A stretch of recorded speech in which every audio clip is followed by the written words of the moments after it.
No ar, a TV Grupo de Fraternidade Espírita de Ouro Preto.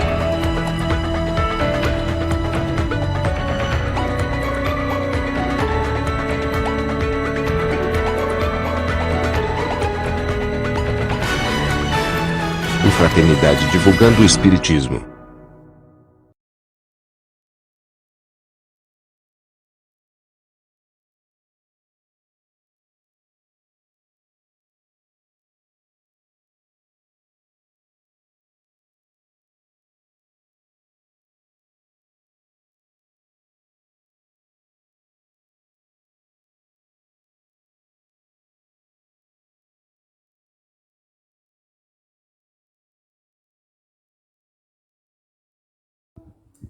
Oi, gente, como é que estão?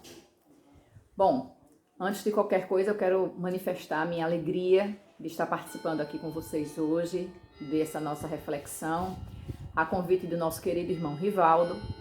Eu estaria com vocês no sábado, lá no Grupo Espírita Ouro Preto, mas devido a essa questão do isolamento, não está sendo possível a realização de palestras presenciais.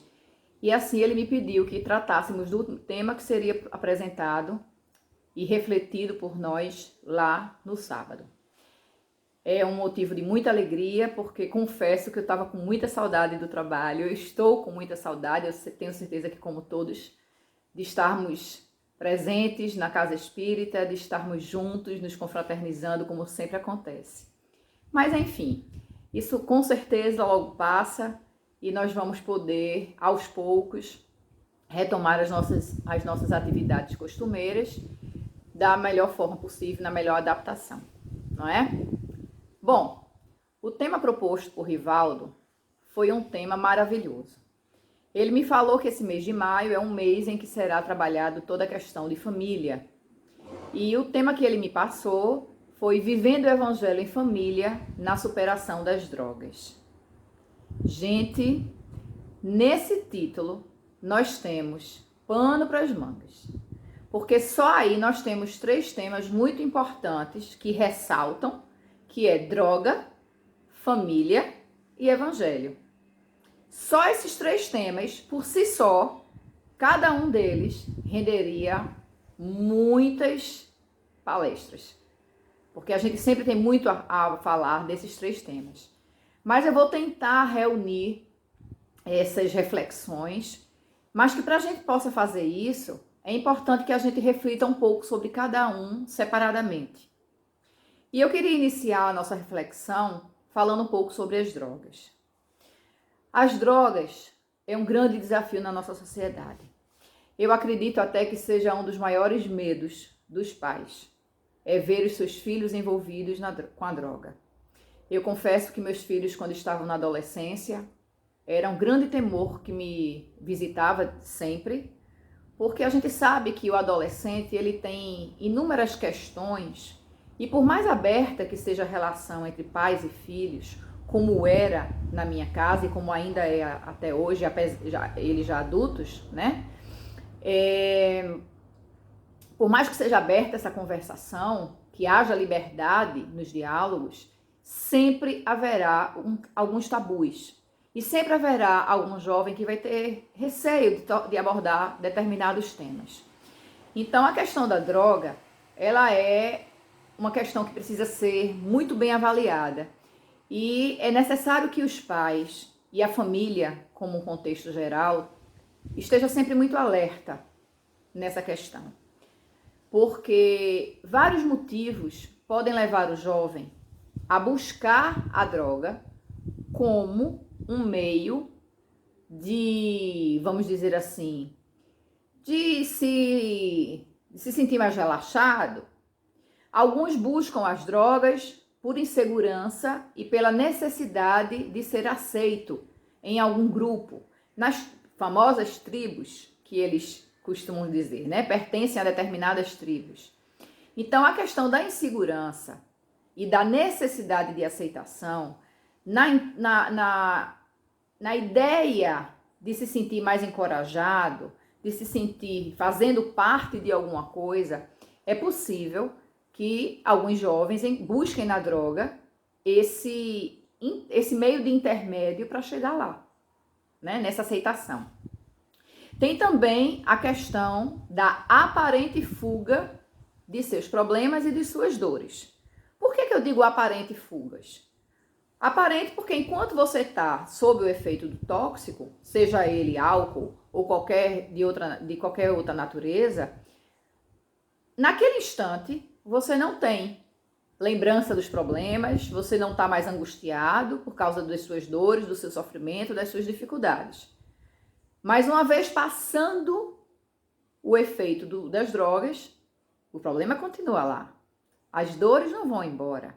Ao contrário, elas ganham algumas vezes uma proporção maior, porque elas foram colocadas de lado e na volta, no retorno à realidade, então o jovem percebe que foi uma fuga e que ele vê naquele instante em que esteve sob efeito das drogas, ele vê um alento, ainda que falso, porque o problema continua ali.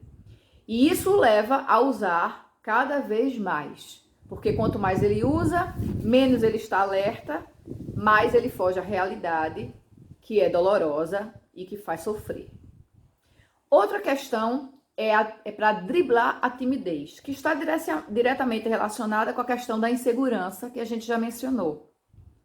Driblar a timidez, alguns jovens, eles têm uma timidez muito grande e eles são muitas vezes estimulados pelos amigos, pelos colegas, toma alguma coisa, você vai se sentir mais à vontade, você vai se sentir mais ousado e você vai ter mais facilidade para se relacionar ou para chegar naquela menina ou naquele rapaz, enfim. Então, a questão da timidez, ela é também um fator que pode levar ao consumo das drogas. Gente, eu não estou querendo dizer com isso que todo jovem inseguro e tímido e que passe por problemas vão buscar as drogas. Eu estou mencionando como uma questão que é uma possibilidade, é um fator que pode levar a isso.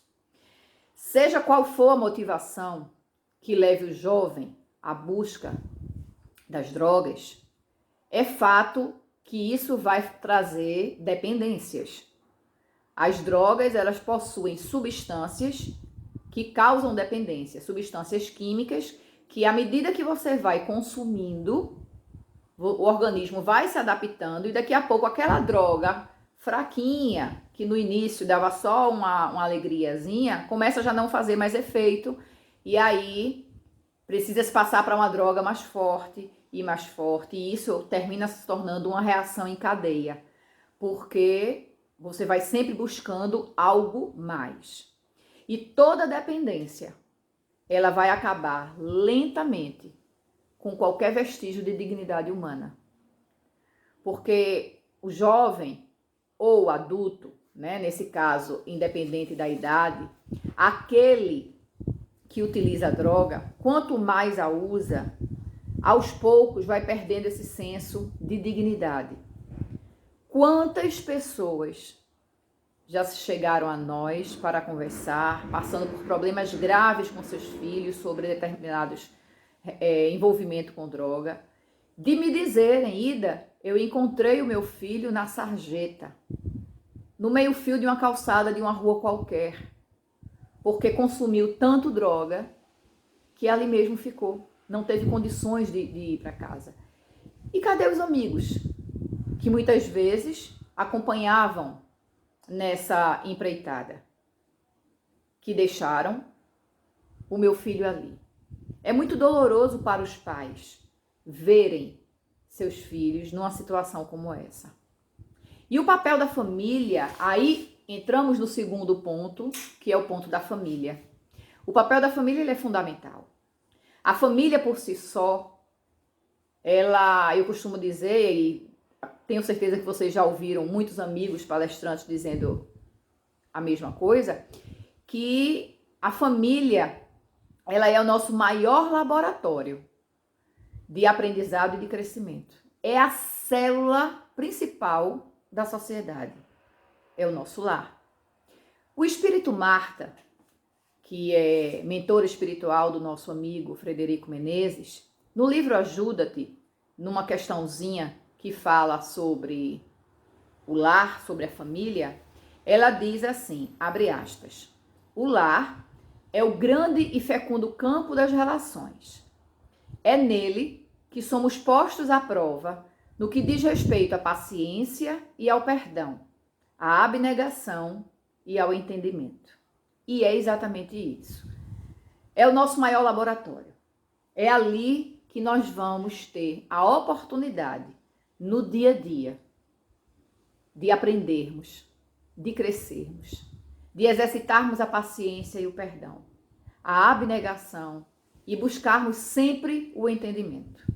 Porque se dentro do nosso lar, com aqueles que nós amamos, nós não fizermos isso, qual é a vida que vai ser tranquila? Não é? Então é preciso que a gente tenha consciência da importância da família no seio da sociedade. A família é o nosso maior bem, porque ali dentro daquele lar está um conjunto de espíritos afins e necessitados desse convívio. Quando a gente costuma dizer que ninguém nasce na casa errada, que ninguém está no endereço errado, é exatamente por isso.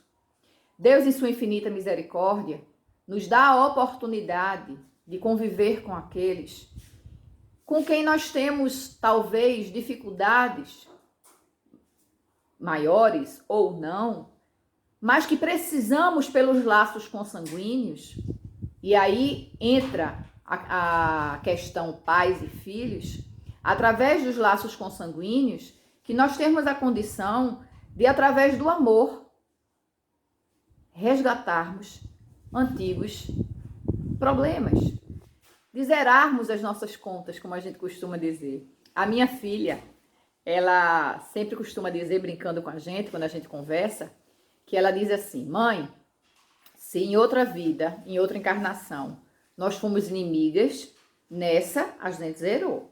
Porque graças a Deus, a gente se ama muito. E é esse o grande presente que a vida nos dá. Nos favorece com o esquecimento do passado, porque se nós estivéssemos dentro de casa, convivendo com aqueles a quem prejudicamos ou que nos prejudicou, relembrando de tudo aquilo que aconteceu, seria muito mais difícil, não é? Seria muito mais complicado.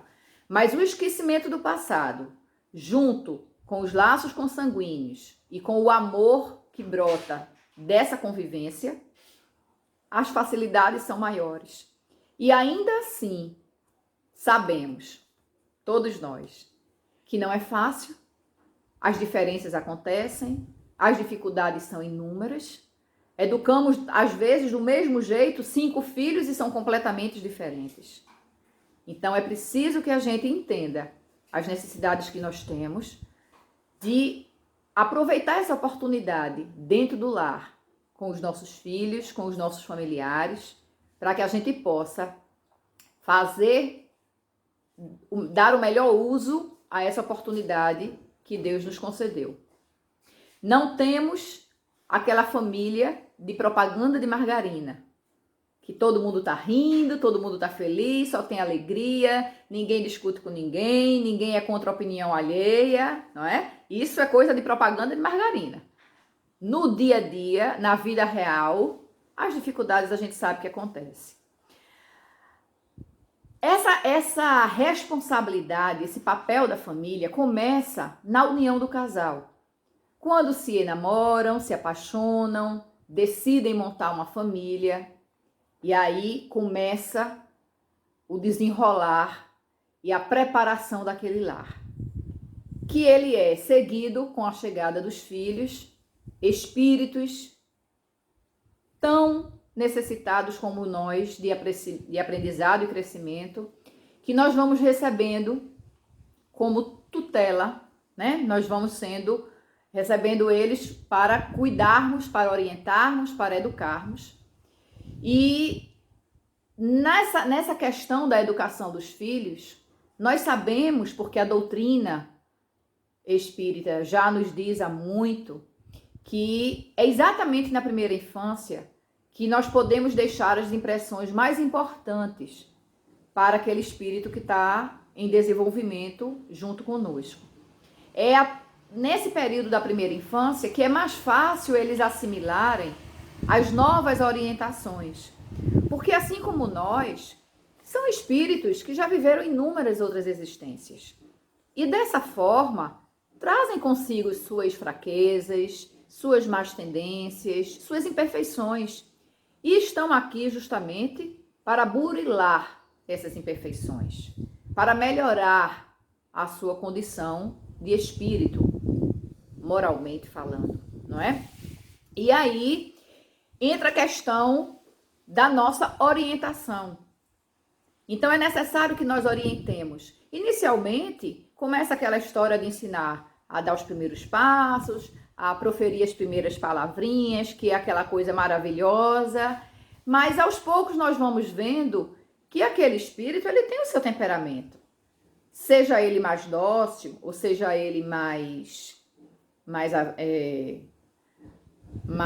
como é que eu posso dizer, mais forte, né, com uma personalidade mais vibrante, mais forte, eles precisam dessa orientação nossa.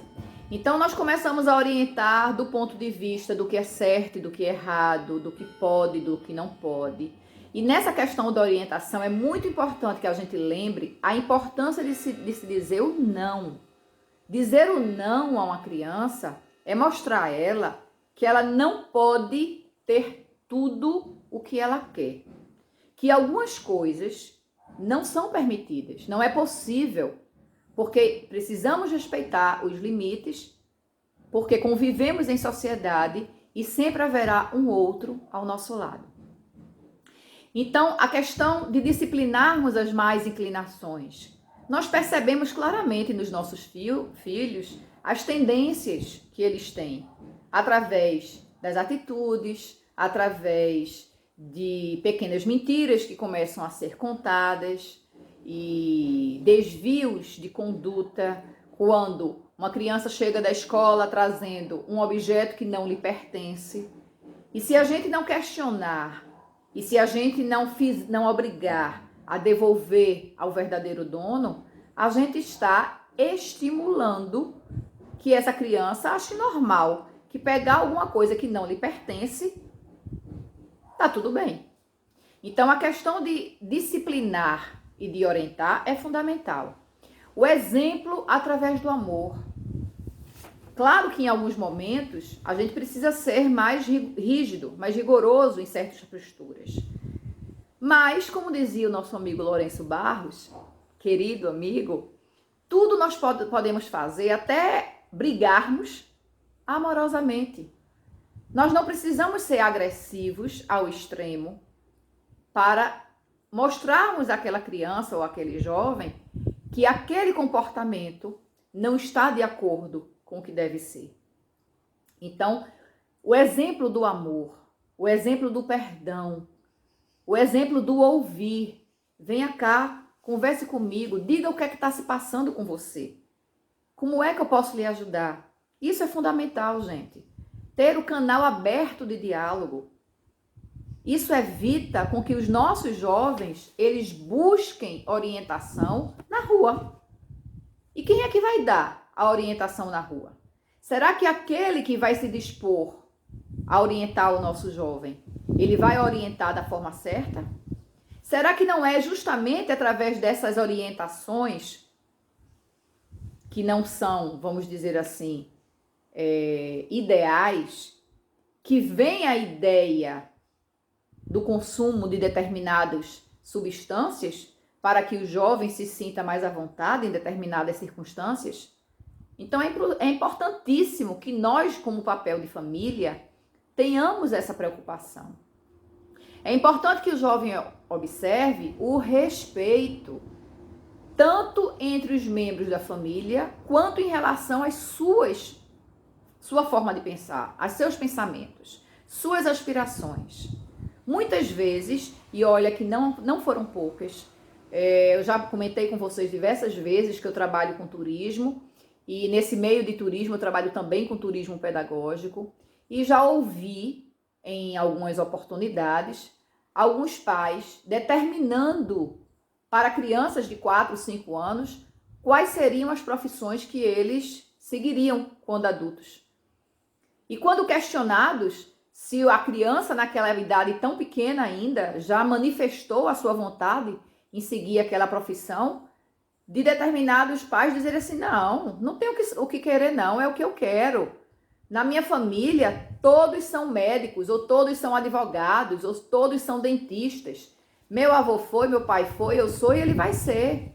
E isso pode causar uma frustração imensa, porque cada espírito, ele tem a sua própria necessidade. Não quer dizer que porque eu nasci numa família de médicos, que eu tenha que ser necessariamente uma médica. Talvez a minha missão, o meu compromisso seja num campo completamente diferente daquele. E se o meu coração não realiza aquilo que eu gosto, que eu acho que me faria feliz, vai me causar uma frustração, vai me causar uma situação que pode também me levar à busca do consolo através de substâncias nocivas. Então, o respeito à vontade, gente, deixa eu fazer um adendozinho aqui. Não quer dizer que a gente tenha que ser conivente com tudo que o jovem quer. Não, de forma alguma. Nós precisamos sempre, independente da idade, orientar. Isso deve, isso não deve, isso está certo, isso está errado. Mas em determinadas circunstâncias, quando a gente pondera que o jovem entende e que ele diz, tudo bem, mas eu quero seguir por esse caminho, eu quero fazer desta forma, eu não quero ser dentista, eu quero fazer jornalismo ou eu quero ser professor, nós temos a obrigação de respeitar e de apoiarmos, para que eles entendam que a sua vontade também está sendo respeitada. Então, são questões sutis, mas que fazem muita diferença. Então, lembrem sempre, respeito não é conivência. Se nós, que somos filhos de Deus, Deus que nos criou, que tudo pode, Ele respeita as nossas escolhas, Ele não nos deu livre-arbítrio, não somos nós que na hora H tomamos a decisão de seguir por esse ou por aquele caminho, e Ele não permite que a gente caminhe. Então, quem somos nós para nos sentirmos superiores a Deus e queremos definir pelos nossos filhos o caminho que ele vai seguir, principalmente profissionalmente, não é? Então, a questão do respeito e da compreensão daquele indivíduo, daquele ser, daquela criatura, é muito importante. A família, ela tem que estar sempre numa proposta de relacionamento contínuo. Por isso que é tão importante, hoje, em que nós estamos vivendo esse período de isolamento familiar, isolamento social, desculpem, de isolamento social, em que estamos em nossos lares, junto com os nossos familiares, é importante que nós possamos resgatar hábitos antigos. Coisas que nossos avós e nossos pais faziam, que a modernidade, a correria do dia a dia de hoje, não tem nos permitido. Como sentar todos no jardim para conversar, contar como foi o dia, de trocarmos ideias, sentarmos todos à mesa na hora da refeição. Antes não tínhamos tempo, porque a nossa rotina, os horários eram todos diferentes. Hoje estamos todos dentro de casa. Qual é o problema de um ou outro se esforçar em acordar um pouquinho mais cedo para participar daquele almoço em família, onde todos possam compartilhar de pensamentos, conversar sobre assuntos diversos. Então é importante que a gente resgate esses momentos que estavam sendo perdidos, esquecidos. Quantas vezes nos deparamos com situações em que vimos pais terceirizando a educação de seus filhos, porque achavam que o mais importante era trabalhar muito para ganhar bem e proporcionar aos seus filhos tudo que os pais não tiveram. Ah, meu filho vai fazer natação, vai fazer inglês, vai estudar fora, vai só vestir roupa de marca. quando na realidade tudo isso são conquistas materiais e passageiras. As conquistas mais importantes, que são aquelas do espírito, as conquistas que enobrecem, como a integridade, o respeito, a moral, a ética, coisas que a gente tem acompanhado, principalmente nas redes sociais, e que tem nos deixado muito tristes. O comportamento de alguns pela falta de respeito à opinião alheia. Então, tudo isso é parte da educação doméstica. Os pais estão querendo, alguns, que a escola eduque os seus filhos. Não. A escola prepara de outra forma. Mas essa educação, essa base, ela tem que vir de nós. Quem de nós, quem melhor do que nós, com todo o amor que nós sentimos pelos nossos filhos, poderia fazer melhor? Ninguém. Nós, através do amor, através de dizer um não, de provocar uma crise, quase uma terceira guerra, e a criança chorando, e você colocar no colo a criança chorando, beijar e dizer, filho, o não é por isso, isso e isso. Não existe mais aquela história, não é porque eu quero que seja assim. Não. Temos que dizer o não, mas temos que explicar o porquê. Porque as crianças não aceitam mais o não como não simplesmente, não é? Então é importante que a família ela tenha noção do papel que ela representa para que ela possa fazer uso desse poder que ele tem, né? Que ela tem de influenciar de forma positiva ou não, porque infelizmente, né, existem famílias desequilibradas que provocam também alguns danos na formação daquela personalidade, daquele ser que um dia será adulto. Mas de forma geral é isso. A gente precisa ter noção da nossa importância enquanto família para fazermos aquilo que nos compete no trabalho junto com os nossos jovens. E qual é a família que pode ser plenamente estruturada se ela estiver distante de Jesus? E aí entramos na importância de vivermos o Evangelho no nosso dia a dia, dentro da nossa casa, com o próximo mais próximo, com os nossos familiares, com os nossos filhos. Vivenciarmos o Evangelho na nossa intimidade própria. Porque não adianta fazermos o culto de Evangelho no lar, mas se quando acabamos de fazer o Evangelho, não vivenciamos aquilo que é estudado, aquilo que é lido e refletido nas nossas atitudes. Então, a vivência do Evangelho, ela é fundamental, porque o Evangelho, ele norteia, ele nos esclarece, ele nos fortalece e ele nos inspira de forma muito positiva. Certa vez, isso eu falo em várias palestras porque eu acho fantástica a colocação, perguntaram a Chico Xavier qual a importância do Evangelho de Jesus para a humanidade. E Chico, com aquele jeitinho muito simples de ser, mas com uma colocação sempre precisa, ele responde da seguinte forma, abre aspas, creio que a importância do Evangelho de Jesus em nossa evolução espiritual é semelhante ao sol na sustentação da nossa vida física. Fecha aspas.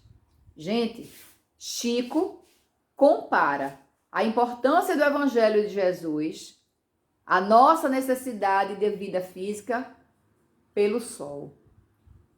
Aquele que estudou um pouquinho de ciências, não precisa um estudo muito aprofundado, aquele que estudou um pouquinho de ciências na escola sabe a importância que o sol tem na nossa vida física. O nosso mundo não teria vida se não tivéssemos o nosso sol que nos ilumina e que nos aquece. Essa colocação que Chico faz demonstra o quão necessitamos do Evangelho na elaboração do caminho que nós precisamos seguir. O Evangelho é o mais elevado código de conduta ético-moral existente na humanidade. Não precisa vestirmos nenhuma religião, né? Tem gente, inclusive, que eu acho engraçado, que a gente sempre fala, sempre comentamos muito, conversamos muito, e a gente usa muito o termo de rotular. Porque, eu sou católico, eu sou espírita, eu sou evangélico, seja lá o que for, são rótulos apenas. O que importa é a essência, é o que a gente faz com aquilo que a gente acredita, com o que a gente aprende, né? E o evangelho, se você pode não ter religião nenhuma, mas se você segue as orientações do evangelho, você está acertando. Você está indo pelo caminho certo. Não tem como você se desviar desse caminho. O evangelho, ele nos aponta 3 caminhos importantes. O caminho da sabedoria, o caminho da paz e o caminho do progresso espiritual.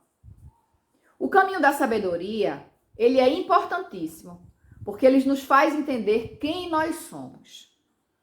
Existe um temor muito grande, um tabu, né, em relação à morte do corpo físico.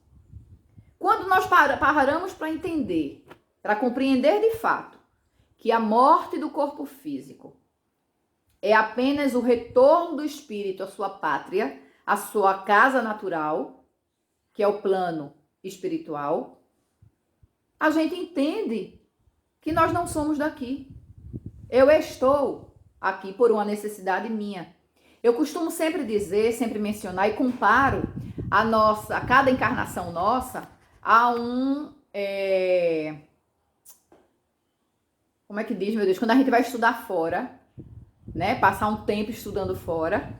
Então, quando a gente vai fazer esse tipo de viagem, que fugiu o nome, mas quando a gente vai fazer o intercâmbio, chegou. Quando a gente vai fazer um intercâmbio em outro país, a gente vai com um tempo determinado. Lá nós vamos estudar, vamos ter oportunidade de trabalhar, de conhecer pessoas, várias coisas. Mas quando acaba o visto, a gente não volta para casa? A gente não tem que sair daquele país e retornar para o nosso lar? É isso que acontece conosco. Imagine que eu estou lá no plano espiritual, alguém chega junto de mim e faz: "Ô Ida, queres fazer um intercâmbio fora?" "Quero." Pronto, então você vai para o país chamado Terra. Você vai estar lá durante tanto tempo, e lá você vai desempenhar o que precisa. O aproveitamento ou não daquilo que eu fizer enquanto estiver no intercâmbio é de responsabilidade unicamente minha. Então, o caminho da sabedoria que o Evangelho nos aponta é o que ele nos faz entender quem nós somos. Espíritos imortais, numa experiência na carne aqui no planeta Terra. Para que nessa experiência tenhamos a oportunidade de nos aprimorarmos, de nos aperfeiçoarmos e de nos melhorarmos, moral e espiritualmente. Então, a partir do momento que eu entendo quem eu sou, eu começo a entender também por que é que eu estou aqui. E aí me leva ao autoconhecimento, a busca de mim mesma. O que é que eu estou buscando para mim? Então, entra a segunda parte, o segundo caminho, que seria o caminho da paz. O caminho da paz, ele surge quando, com o entendimento do caminho da sabedoria, a gente já entendeu quem nós somos, por que estamos aqui, então nós vamos começar a entender a razão das nossas dores e dos nossos sofrimentos. E dessa forma, entendendo nossas dores e nossos sofrimentos, nós vamos encontrar um pouco de paz.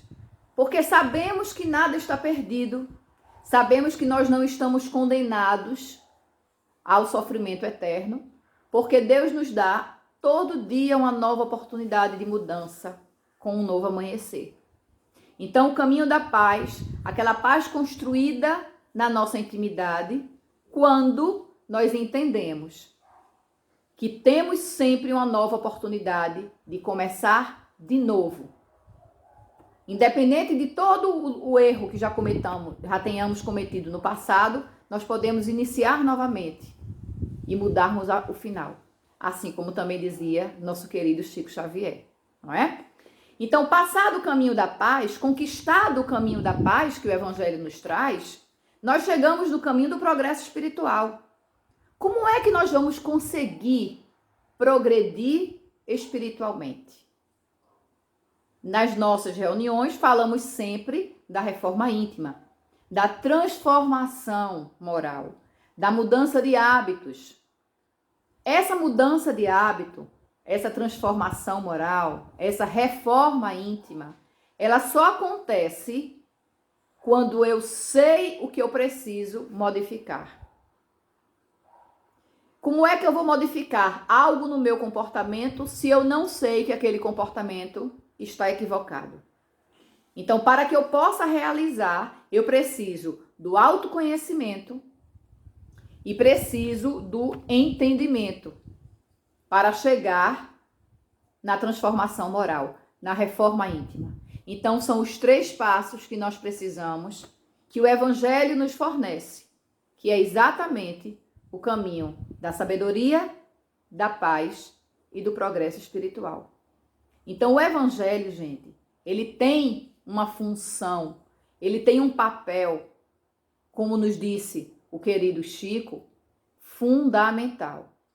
É o sol das nossas existências. É ele que nos clareia. Deus nos foi tão misericordioso que o Mestre, quando nos prometeu enviar o Consolador prometido e nos enviou a doutrina espírita, foi exatamente para que nós pudéssemos compreender exatamente aquilo que nós precisávamos para seguirmos adiante. Acabar com as proibições, acabar com os pecados, para vestirmos a liberdade responsável. Eu sou livre porque tenho o livre-arbítrio de fazer as minhas escolhas, mas sou responsável pelas escolhas que eu faço. Infelizmente, a nossa justiça humana, ela é muito falha, sabemos disso. E muita coisa aqui no plano físico é legal do ponto de vista da legislação. Mas lembremos que nem tudo aquilo que é legal é moral. Aquela questão de que Paulo de Tarso dizia, tudo me é lícito, mas nem tudo me convém. Então, isso o Evangelho nos traz. Essa noção do que deve e do que não deve fazer. A certeza do caminho que devemos seguir. Eu posso escolher a porta larga, fácil, mas sabendo que eu estou assumindo as consequências da escolha que eu fiz. A família alicerçada no Evangelho de Jesus, ela tem um papel tão fundamental no combate, na prevenção e no tratamento dos processos de envolvimento com drogas, que cada vez mais a sua responsabilidade tem a consequência na cota de cada um. A família tem um papel fundamental, sim. Se uma família não orienta, não frustra, não disciplina a criança e o jovem, lógico que aquela criatura vai se tornar uma pessoa sem controle, sem limites. Mas é importante que nós recordemos que cada um tem que ter a sua quota de esforço e de perseverança. Aquele que se envolveu com as drogas, ele tem consciência, sim, de que está equivocado, de que precisa modificar. Tudo bem que as substâncias que causam dependência são muito fortes, mas é importantíssimo que o drogado ele tenha a consciência da sua responsabilidade. Ele é consciente, ele é responsável pelo caminho que ele escolheu seguir. E vou dizer uma coisa a vocês, eu conheço inúmeros casos dificílimos de pessoas, de jovens que chegaram ao uso de drogas muito pesadas, mas superaram. Com o apoio da família, submeteram-se aos tratamentos, às clínicas especializadas e hoje encontram-se numa situação de plena felicidade para os seus familiares e para os seus amigos. Porque é uma página virada. Precisa de uma vigilância constante? Sim. Porque, infelizmente, basta um gole, não é? Basta um pequeno deslize para um trabalho de anos ir embora pelo ralo. Mas é importante que a gente saiba que nós, como família, temos a nossa cota de responsabilidade. Temos. Nós temos um papel fundamental também, mas eles também. Nós não podemos ficar o tempo todo passando a mão na cabeça, o coitadinho, o bichinho, não tem jeito, porque eles precisam ter essa consciência e precisam se esforçar por melhorar. Então, em suma, nós podemos finalizar esse momento em que tratamos de um assunto tão importante, de um tema tão forte, porque existe um preconceito muito grande no que tange a abordagem de temas como aborto, como drogas, como suicídio, e são assuntos que precisam ser trabalhados a miúde, para que a gente possa, antes de acontecer, evitar que aconteça. Porque tudo no campo da prevenção torna-se mais fácil. E lembrando sempre, o convite que o Mestre sempre nos fez, que é amar acima de tudo. O amor, ele é o caminho.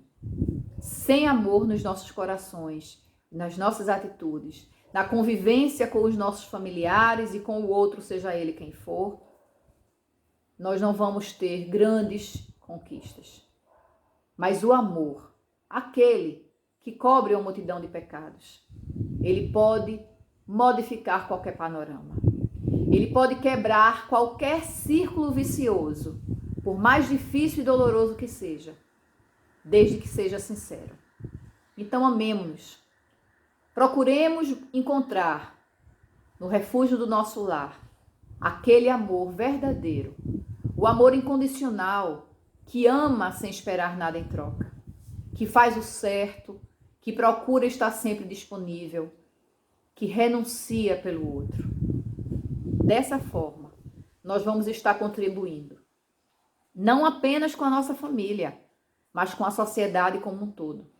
Porque essa sociedade precisa de que cada um de nós façamos a nossa parte.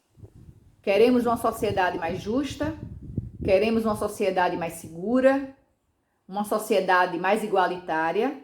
Então precisamos começar a viver essas verdades em nós mesmos. É preciso que sejamos mais solidários, empáticos uns com os outros. Nesse momento em que nós estamos vivenciando um momento muito delicado, é preciso que mantenhamos acesa a chama da esperança, porque sabemos que nada acontece em vão, ninguém passa pelo que não precisa, e que acima de todos nós existe um Deus que tudo sabe, que tudo vê, que é misericordioso, bom e justo, e que está olhando por nós. Daqui a pouco tudo isso passa. Daqui a pouco teremos que nos readaptarmos a uma nova forma, talvez, de convivência, mas uma forma mais feliz, onde estejamos mais próximos do amor verdadeiro que Jesus nos convidou há mais de 2000 anos atrás. Então, meus irmãos, eu deixo aqui o meu abraço, o meu beijo carinhoso no coração de cada um de vocês, a minha imensa gratidão ao Grupo Espírita Ouro Preto, ao meu amigo Rivaldo, a Pedro, que vai ser o encarregado de editar esse vídeo, e a todos que fazem essa casa de oração e de trabalho, a qual eu já guardo imenso carinho. Beijo imenso, que Jesus os abençoe a cada um e que permaneça conosco, do nosso lado, segurando as nossas mãos, nos fortalecendo nos momentos difíceis e nos inspirando a fazer sempre o melhor, hoje e sempre. Beijo grande e até a próxima.